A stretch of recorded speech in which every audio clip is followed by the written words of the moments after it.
This week's Brett Favre story is strange. Not strange in an Earl and Nina Thomas Airbnb Snapchat sort of way, but what we know to this point doesn't look great for the quarterback. Favre was back in the news this week after an audit of Mississippi Department of Human Services documents showed that the Hall of Fame quarterbacks company had received $1.1 million. The money came from the Mississippi Community Education Center (MCEC), a nonprofit that had state DHS permission to disburse federal temporary assistance for needy families (TANF) money to needy individuals and families. The million plus that went to Favre Enterprises is a fraction of the $94 million that was allegedly improperly spent. Let's be clear from the outset, the people who could have benefited the most from that money are the biggest losers in all of this. Based on 2018 data from the U.S. Census Bureau, Mississippi is the poorest state in the country, with a median household income of $42,781, significantly less than the $63,179 median American household income.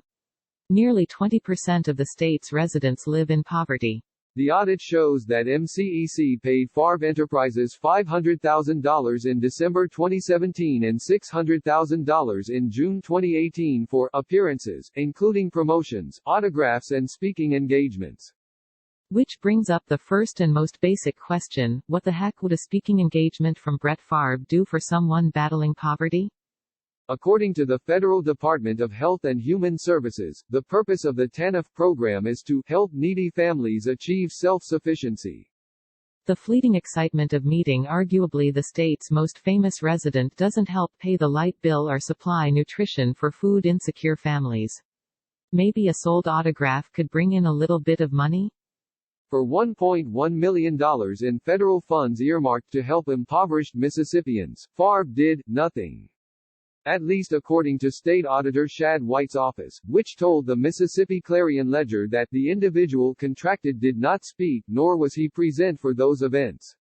On Wednesday, White's office said it had received $500,000 from Favre, who wants to repay the money. He'll pay back the rest in installments, and White said the money will be routed to the DHS for TANF programs. Later that evening, Favre took to Twitter and said he never received monies for obligations I didn't meet, and that he'd done numerous ads for Families First, which is another name for the MCEC. He wrote he is returning the money he was paid because the funds weren't intended for that purpose. Is this wordplay by Favre?